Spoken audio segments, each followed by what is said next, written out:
Now, TET begins in the early morning of January 30th when 19 sappers blow a hole in the wall of the American embassy in Saigon and attack the American embassy. It was shocking for Americans to see footage of the embassy being attacked, as the embassy was in a secure zone. The embassy was a symbol of America's presence. An hours-long gunfight erupted at the embassy, but the attack failed. All of the sappers were killed, along with 5 Americans. The Viet Cong also attacked the government radio station in Saigon in order to play a message from Ho Chi Minh, which called for an uprising by the people of South Vietnam. The government, however, cuts the electricity to the station and the message was never played. The attackers are eventually killed. As battles rage all over South Vietnam, especially brutal fighting takes place in the city of Hue and at the garrison at Khe Sanh. Now, the Battle of Hue lasted from January 30th until March 3rd. Hue was the largest city in South Vietnam. It was an old imperial capital.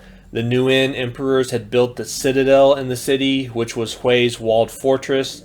It was modeled on the Forbidden City. 5,000 North Vietnamese army soldiers and Viet Cong troops captured Hue in 24 hours. They were soon reinforced with 7,000 more communist troops.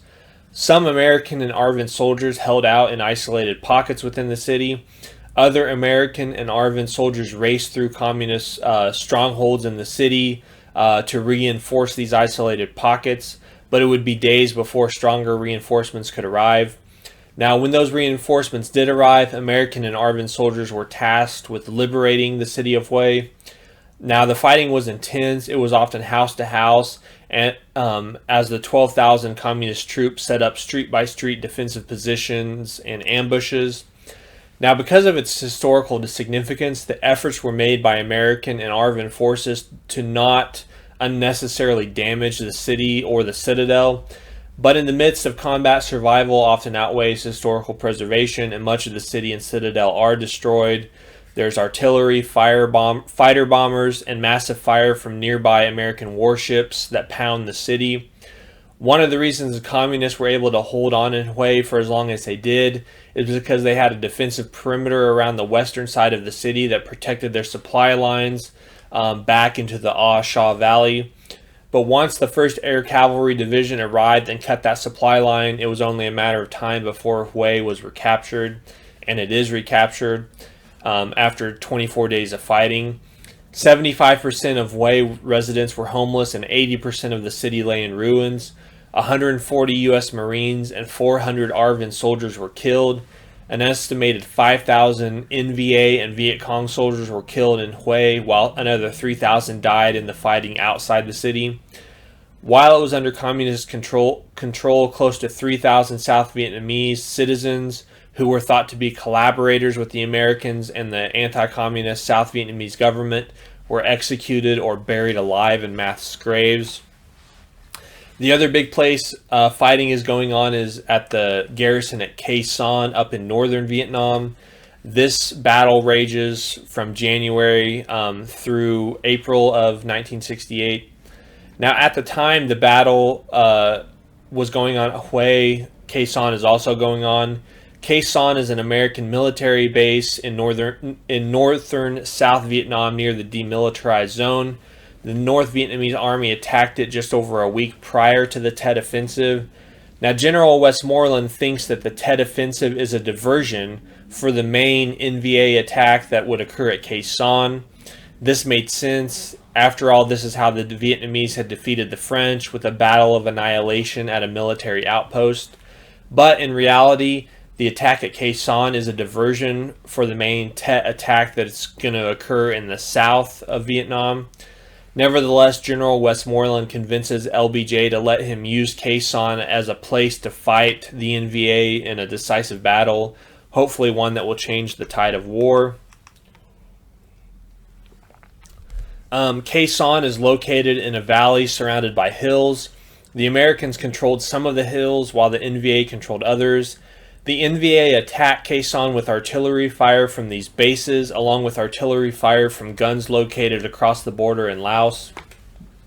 On the first day of the attack, January 21st, 1968, An NVA shell hit the main ammo dump inside Khe Sanh, which resulted in over 1,500 tons of shells being exploded and 18 American soldiers killed instantly. Somewhere between 150 and 300 NVA shells rained down on Khe Sanh daily. On top of the constant shelling, the NVA also attacked the hills around Khe Sanh in an effort to get their guns right on top of the garrison, just like they had done at Dien Bien Phu, in order to fire directly on the bases. The situation at Khe Sanh became so dire that LBJ had a mock-up of the garrison installed in the White House. There was even talk of using tactical nuclear weapons on the NVA surrounding Khe Sanh, if that's all that stood between the garrison being completely run over. But what kept the Khe Sanh garrison alive was air power. Before the NVA attacked Khe Sanh, Operation Niagara was devised to support Khe Sanh. This was the name for the operation of defending Khe Sanh from the air.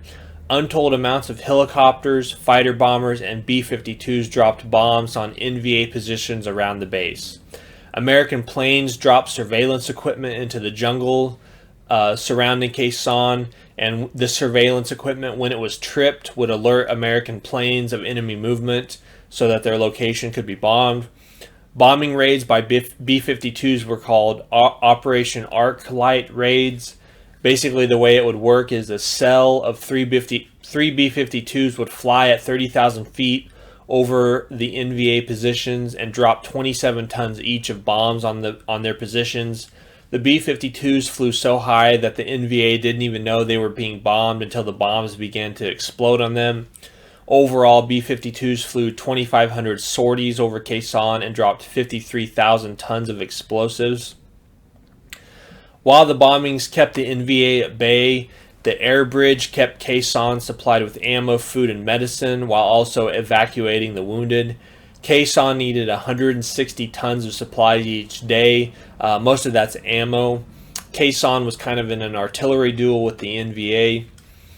At first, huge C-130 Hercules would land at the airstrip, which was 3,900 feet long, but they were great targets for the NVA artillery and mortar fire. On February 11, 1968, a KC-130 Hercules was hit by an NVA shell, which exploded and killed the crew. As a result, the big aircraft no longer would fly supplies into Khe Sanh. Instead, smaller planes and helicopters flew in supplies. Now, another method of getting supplies to Khe Sanh was to parachute supplies in, something called LAPIs, Low Altitude Parachute Extraction System. Basically, the plane would fly low to the ground, often 5 feet off the ground, and a parachute would drag the cargo out the back. The Marines on the hills around Khe Sanh also had to be resupplied. About 1/7 of the Khe Sanh garrison was located on the hills overlooking the base. Resupply of the hills was more difficult because it was done by helicopter. Now, as soon as a helicopter would come in and drop off supplies or land to pick up wounded, the NVA would fire shells or anti-aircraft fire and hit the helicopters. The hills were often a graveyard for helicopters. The solution was to attack the NVA positions with fighter bombers and attack helicopters just before the supply helicopters arrived. This was an extremely intricate maneuver that required incredible timing. Skyhawk fighter bombers and attack helicopters would hit the NVA positions with bombs, rockets, and napalm, tear gas, and smoke screens in attack waves that lasted less than 5 minutes. And these attack waves happened as the supply helicopters were dropping off supplies or were getting the wounded out. Now, as time went on, the NVA began to dig tunnels and trenches closer and closer to Khe Sanh, just like they had done at Dien Bien Phu, in order to get close enough to the base to overrun it. The NVA had some 20,000 troops surrounding Khe Sanh, while American and ARVN forces only had about 6,000 troops in the base. The NVA dug numerous trenches, some within 25 yards of Khe Sanh's perimeter. What ends up saving Khe Sanh were massive B-52 Arclight raids that dropped their bombs within 1,200 yards of the base. Previously, Arclight raids were required to drop their bombs no closer than 2 miles within Khe Sanh. In these Arclight raids of late February, early March, over 100,000 tons of bombs were dropped around Khe Sanh, making it the most bombed piece of land in the history of warfare. Eventually, the NVA failed to bomb Khe Sanh into submission or to overrun it by sheer weight of numbers. During March and April, most of the NVA soldiers left the area, with only a token force of 6,000 remaining to harass Khe Sanh. Eventually, the Marines at Khe Sanh started patrolling outside the base. Operation Pegasus, which saw American forces, including the 1st Air Cavalry Division, opened Route 9, which linked Khe Sanh with other American bases in the vicinity. On April 8th, the siege at Khe Sanh formally ended. Now, the siege and Battle of Khe Sanh would be the biggest battle of the Vietnam War. Over 1,600 NVA troops were killed, but thousands and thousands more were probably killed by the arc light raids, their bodies just never found. Over 1,000 American and ARVN soldiers were killed, although only 250 died directly at Khe Sanh, while over 4,500 were wounded. General Westmoreland had hoped to use the area to launch an offensive into Laos and defeat the NVA, but LBJ realized the American public had turned against the war and he did not authorize this. In June 6, 1968, because it was of no further use, the Khe Sanh military base was destroyed by U.S. forces and it was abandoned. Now, with the battles for Hue and Khe Sanh winding down, the U.S. and the ARVN launched a major successful counteroffensive against the Viet Cong throughout the cities they had attacked. Westmoreland declared that, quote, "The enemy exposed himself by virtue of his strategy and he suffered heavy casualties." As Viet Cong units were being mopped up throughout the cities of the South, American and ARVN forces were on massive search and destroy missions in the countryside, killing thousands of Viet Cong fighters. This severely limited the Viet Cong's ability to launch attacks in the foreseeable future. Though 2 more phases of the TET attack would occur later in the year, American and ARVN forces had crushed the communist offensive and won a great victory. The North Vietnamese, the Viet Cong, had lost 40,000 fighters, including many of their veteran fighters in the TET Offensive. South Vietnamese losses in TET were 2,300. U.S. losses in TET were 1,100 killed. In some ways, the TET Offensive was a failure from North Vietnam's perspective. In TET, the U.S. commanders had gotten exactly what they wanted, a chance to fight the North Vietnamese and Viet Cong in open and rack up a large body count. North Vietnam suffered high casualties, which took over 2 years to replace. The deadlock was not broken. There was no general uprising in the South against the government. But in other ways, TET was considered a victory for North Vietnam. While it was a military victory for the United States and South Vietnam, it was a political and psychological victory for North Vietnam. TET convinced many Americans that there was not light at the end of the tunnel, like Westmoreland had said, and that LBJ was misleading the public.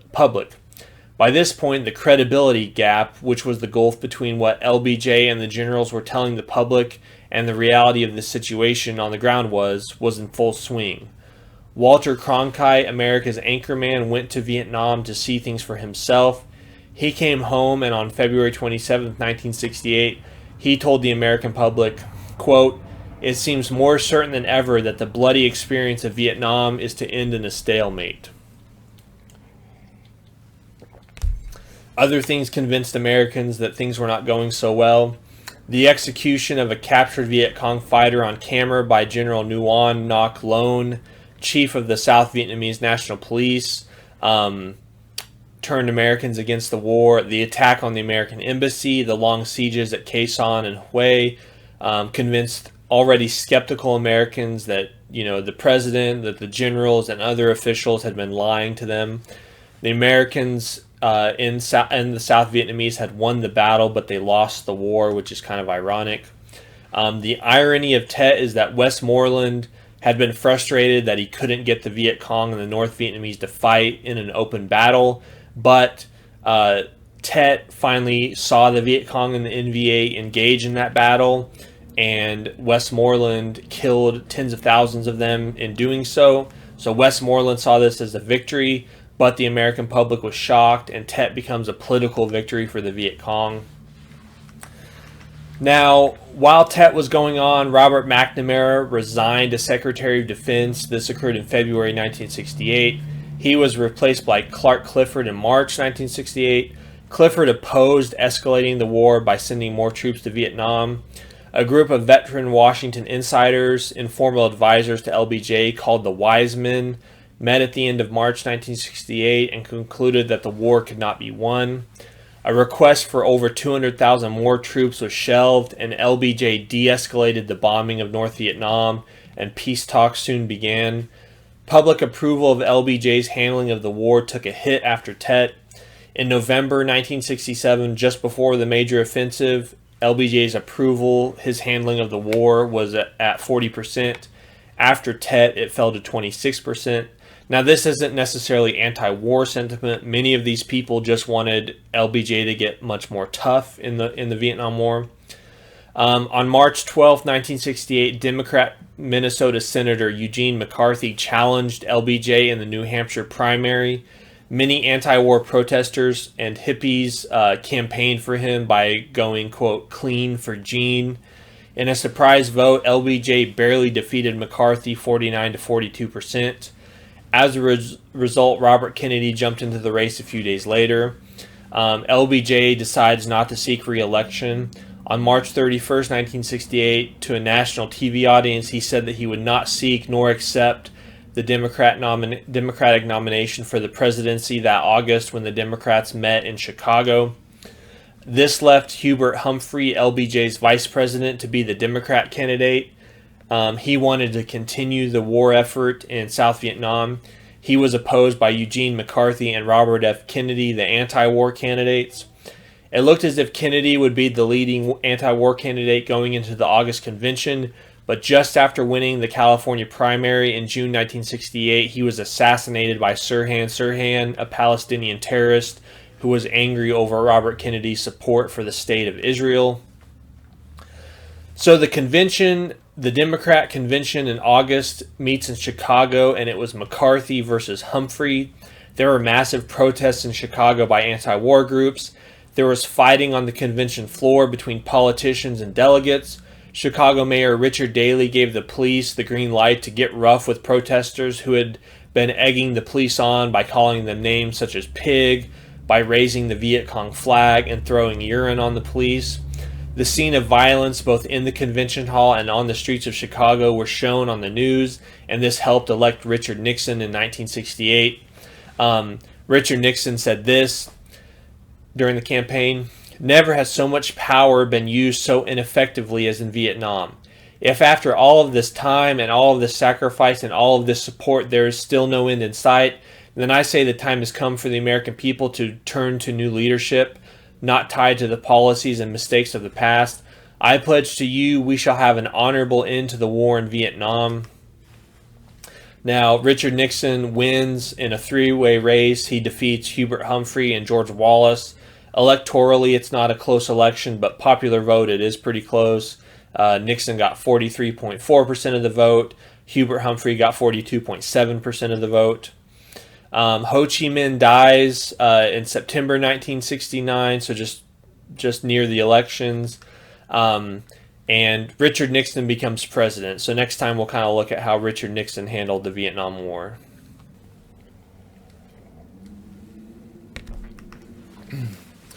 Nixon became president in January 1969, and his goal was to end the Vietnam War in a way that would allow America to have, quote, peace with honor. This meant not abandoning America's South Vietnamese ally. But Nixon knew the United States could not keep doing the bulk of the fighting, so he pursued a policy of Vietnamization, sometimes referred to as the Nixon Doctrine. American combat forces would slowly be withdrawn from Vietnam, while the ARVN would gradually take over the fighting. As you can see from the numbers, Nixon did withdraw American combat troops from Vietnam. Now, America would still use its awesome firepower in the form of bombing from the air to keep North Vietnam in check and protect its ally South Vietnam. Now, in some ways, Nixon did escalate the Vietnam War. In 1969, he secretly bombed Cambodia with B-52s. This was called Operation Menu. Now, JFK and LBJ had also both undertaken secret bombing operations in Laos and Cambodia, so Nixon's actions weren't unprecedented. Nixon's goal was to destroy the NVA and Viet Cong sanctuaries in Cambodia. Then, on April 29, 1970, Nixon had American ground forces invade Cambodia. This invasion included 20,000 American troops and 40,000 ARVN troops. The goal was to destroy communist strongholds in Cambodia. Nixon showed the nation a map of Southeast Asia and said, "For the past 5 years, as indicated on this map that you see here, North Vietnam has occupied military sanctuaries all along the Cambodian frontier with South Vietnam," adding that North Vietnamese and Viet Cong occupation of Cambodian territory was, quote, "a blatant violation of Cambodia's neutrality." So basically, Nixon decides to take the war into Cambodia to escalate the war in the hopes that it will actually help defeat the enemy. The invasion lasted 60 days, and after those 60 days, the American forces pulled out. More than 350 Americans had been killed in the invasion.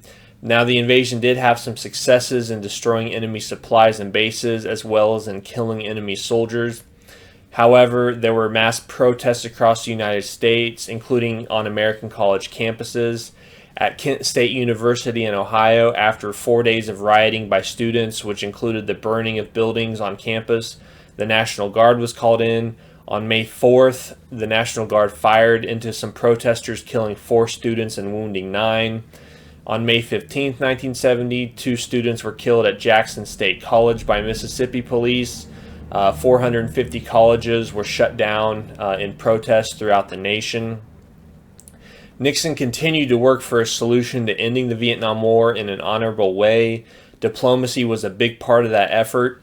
In February 1972, Nixon made history by visiting China. Both the Soviet Union and China were communist nations, and both provided aid for North Vietnam. However, there was a rift between the two. Nixon hoped that by visiting China, he could put pressure on the Soviet Union to negotiate, and perhaps by driving a wedge between the Soviet Union and China, Nixon could get results in Vietnam. But shortly after his visit, the North Vietnamese invaded South Vietnam in March 1972. This was the massive Easter Offensive of 1972, and it took place from March all the way through October 1972. The regular North Vietnamese army invaded the demilitarized zone and moved into South Vietnam. The North Vietnamese invaded with a conventional army, that is, with tanks, artillery, and infantry soldiers. By this point, there were not many American troops in South Vietnam, so the ARVN did most of the fighting. There was intense battles all over central and northern South Vietnam. Nixon wanted to save South Vietnam, but he didn't want to reintroduce American troops to make them do the fighting. He searched for a way to save South Vietnam without re-Americanizing the war. Nixon responded by mining Haiphong Harbor and stepping up the bombing of North Vietnam. Now, many advisors wanted him to do this, warned him not to do this, but Nixon chose to take action. Nixon's actions actually saved South Vietnam from falling, and he stopped the Easter Offensive. Nixon's diplomacy was also working. He visited Moscow in the summer of 1972 during this Easter Offensive, and after his escalation in the Vietnam War with the mining of Haiphong Harbor and the intensified bombing. Moscow received him, the man who was attacking their proxy, North Vietnam. So this and his opening up of China and the bombing campaign to save South Vietnam did cause the North Vietnamese to feel isolated. In turn, it did become easier to negotiate with them. A ceasefire was worked out in October 1972 by Henry Kissinger and North Vietnamese diplomats. It allowed the South Vietnamese government, led by President Thieu, to stay in power, but it also allowed the Provisional Revolutionary Government, which was essentially the Viet Cong, to remain in the South as well. So basically, there would be sort of 2 governments in South Vietnam, one communist, one anti-communist, although the anti-communists would be in charge of much of the institutions. Now, the provisions of the ceasefire and the treaty were given to South Vietnam, but they opposed it, and President Thieu refused to sign it. So the negotiations kind of broke down and had to continue on. Now, towards the end of October, Kissinger gave a speech called the Peace is at Hand speech. It seemed that the war might come to an end. The prospects of peace helped Nixon win a landslide in 1972 over Democrat Senator George McGovern of South Dakota. The negotiations in Paris resumed. Nixon sent billions more in military aid to the Saigon government to reassure them that they were not being abandoned in the midst of these negotiations. Now, the South was still upset because the negotiations did not seem like they would require Northern troops to leave South Vietnam. North Vietnamese negotiators also would not budge, and it seemed the talks were collapsing. Kissinger eventually left Paris and returned home. In order to force North Vietnam to continue negotiating and to give in, Nixon ordered a massive bombing raid of North Vietnam from December 18th through December 26th. This is called the Christmas bombing or the December raids. Its official name was Operation Linebacker 2. The raids worked, and North Vietnam negotiated at a much more frantic rate after these bombings. And in January 1973, a ceasefire was worked out. It was almost identical to the ceasefire that was worked out in October 1972, the one that South Vietnam had rejected. The agreement confirmed that South Vietnam was one country with two governments. Reconciliation would be pursued. North Vietnamese forces could remain in the South. POWs would be returned, and American troops would leave South Vietnam. Now, just before the Paris Peace Accords were signed, President Lyndon Johnson died on January 22nd, 1973. He died in Texas of a heart attack, just short of seeing an end to the Vietnam War. 5 days later, on January 27th, 1973, all sides signed the Paris Peace Accords. America's combat role in the Vietnam War was over. Now, Nixon promised that despite all the troops being out of Vietnam, he would still support the South Vietnamese government. He promised to, quote, respond with full force in the event that the communists broke the ceasefire. But scandal, Congress, and Nixon's actions would make that an impossible reality. In November 1973, over Nixon's veto, Congress passed the War Powers Act, which essentially reined in the president's ability to deploy U.S. forces without congressional approval. In essence, it undid the Tonkin Gulf Resolution.